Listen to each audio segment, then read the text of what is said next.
네, 시장이 장중 저점 대비해서 낙폭을 좀 줄였는데 수급이 긍정적으로 돌아서지는 못하고 있네요. 여전히 양매도가 양대 시장에서 출회가 되고 있습니다. 개장 이후에 트렌드 포착하면서 유망 종목 제시를 해드립니다. 이광무의 트렌드 투자입니다. 네, 안녕하세요. 돈이 되는 뉴스 트렌드 투자의 이광무 전문가입니다. 자, 전반적으로 지난주에 이어서 오늘 시장 장 초반도 좀 부진한 모습들 보여주고 있는데요. 다만 이제 속도감을 본다라면 증시에 대한 하락 깊이가 그렇게 깊지는 않습니다. 그러니까 증시에 대한 조정폭이 좀 크지 않다는 것이고요. 물론 이제 장중에 반등을 좀 준비한다 하더라도 증시에 대한 상승폭이 크지 않을 것 같다는 생각도 들고 있습니다. 다만 종목들이 전반적으로 시장이 좀 재정비되고 있는데 시장에 대한 외국인들에 대한 수급 이탈이 없다라면 증시에 대한 하방 지지 테스트 과정이다라고 오늘 하루를 보내시면 좋을 것 같습니다. 자, 테스트 과정에서 파트를 볼 수 있는 뉴스들 보도록 하겠는데, 자, 전반적으로 시장에 대한 외국인 순매수세가 있는 환경에서 시장은 계속해서 지금 이제 실적 시즌을 준비를 합니다. 그런 과정에서 제가 환율에 대한 이야기를 많이 건네드렸었는데 최근에 와서 강달러 기조가 계속해서 이어지고 있는 과정이고요. 유럽의 금리 인하에 대한 조치와 함께 미국에 대한 이 경제 지표에 대한 부담감이 좀 사라지면서 전반적으로 지금 환율에 대한 부분들을 좀 상승세 보여주고 있습니다. 이와 같은 내용들이기 때문에 제가 수출주에 대한 이야기를 건네드리고 있는데 뒷부분에 설명드리도록 하겠고요. 자, 그리고 이제 유럽에서 독일의 수소 파이프라인 건설 지원 승인 뉴스가 나왔습니다. 사실은 이제 이 유럽과 미국 같은 경우에는 올해 초부터 해서 제조업 중심으로 경기 회복세를 좀 보이고 있기 때문에 지금과 같은 이 수소와 같은 혹은 신재생 에너지에 대한 투자 이야기가 다시 나올 수 있는 시점에 있습니다. 그런 것과 동시에 탄소 중립과 같은 정책에 대한 기조는 이어지고 있고요. 다만 이제 여기서 이제 이 내용이 왜 중요하냐면은 유럽 내에서는 이제 연말 때 이 에너지 공급에 대한 내용들을 채우기 위해서 에너지 정책이 상당히 중요합니다. 특히나 이제 독일 중심으로 해서 에너지 정책이 진행이 되는데 독일이 파이프라인을 건설하게 되면은 주변 국가들이 동시에 같이 건설하게 됩니다. 그러면은 유럽 현지로 들어가 있는 수소 에너지 관련된 종목들, 특히나 수소 연료 전지 관련된 종목들에 대한 움직임들은 긍정적일 것이다라고 얘기드리겠습니다. 자, 세 번째는요.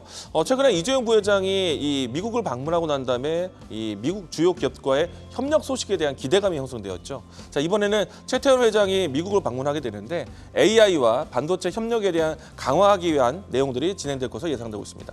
그러면은 그동안에 좀 시장에서 좀 소외되었었던 성장주, 기술주에 대한 국내 종목들 이와 같은 개점을 위해서 반등이 나오는지 관심 있게 보시면 좋을 것 같고요. 앞서서 이야기 드린 것처럼 시장 전반적인 환경이 강달러 기조, 그러니까 원달러 환율의 상승 기조인데 그 환율 환경 속에서 수출이 진행되고 있는 기업들, 지금 시장은 좀 불안하다라고 느낄 수 있다라면은 실적주를 볼 수밖에 없습니다. 근데 지금 나와 있는 실적주들이 대부분 이와 같이 환율 수혜주, 수출주가 대부분이다라고 얘기드리겠고요.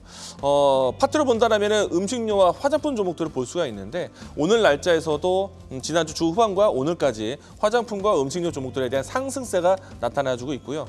대표적인 고환율에 대한 수출 기업들 같은 경우에는 계약 대금에 대한 부분들이 달러로 오기 때문에 수혜주라고 보는 겁니다. 그리고 해외에서의 이 수출이 수요가 높아지고 있는 기업들, 발주가 나오고 있는 섹터들 보게 되면은 조선, 자동차, 방산, 앞에서 이야기했던 화장품과 음식료도 이제는 수출 산업이고, 그리고 의료기기 파트 관련돼서도 역시나 수출주, 환율 수혜주로 묶여갈 가능성이 있다라고 이야기드리겠습니다.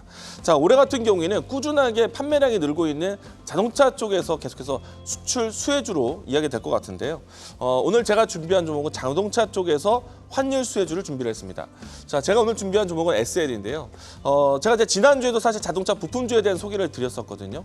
오늘 날짜에서 장 초반에 보시게 되면은 화신, 성우하이텍, 서현이화, 오늘 SL까지 해서 동반 반등세를 좀 보이고 있고요. 일단 SL 같은 경우에는 자동차의 이 앞에 헤드라이터, 램프를 만드는 회사인데 최근에 와서는 LED로 교체가 되면서 마진율이 좀 증가를 하고 있습니다. 이걸 탑재하고 있는 자동차들이 많이 늘고 있는 상황이고요. 그 밖에 이제 전자 아이템들에 대한 부분들이 늘고 있는 시점이기 때문에 실적 안정성을 볼 것이고요. 대부분은 이제 현대차 그룹과 함께 해외 판매를 같이 하고 있기 때문에 환율 수혜주로 같이 묶여서 보셔도 좋을 것 같습니다. 특히나 이제 SL 같은 경우에는 북미 지역과 인도의 매출액이 증가하고 있는 측면이기 때문에 자동차에 대한 판매량이 늘고 있는 북미와 인도에 대한 수혜주라고 보시면 좋을 것 같고요. 여기에서 현대차가 최근에 인도 IPO를 추진하고 있기 때문에 반사적인 이익에 대한 기대감도 형성되어 있다라고 드리겠습니다. 자, 이 종목에 대한 대한 특징을 보시게 되면요. 전반적으로 이 외국인과 기관에 대한 수급이 꾸준하게 들어오고 있다는 점이 특징적이라 할 수 있겠고요. 자, 주가의 흐름 보시게 되면은 이와 같은 수급이 안정되는 모습 보이면서 추세도 우상향적인 모습 보여주고 있습니다. 최근에 고점 대비해서 조정을 보였지만 눌림목이라고 생각이 됐고요. 지금 현재 위치에서 추가적인 상승한다면 직전에 있었던 윗골이 나왔었던 가격대까지는 1차적인 목표가는 48,000원대까지 1차적인 목표가를 이야기 드리겠고요. 손절 라인 때는 39,500원 제시하도록 하겠습니다. 자, 돈이 되는 뉴스로 찾아뵙도록 하겠습니다. 지금까지 트렌드 투자였습니다. 계속해서 다양한 경제 이슈를 알고 싶다면 구독과 좋아요, 알림 설정 부탁드립니다. AI 캐스터 권미정이었습니다.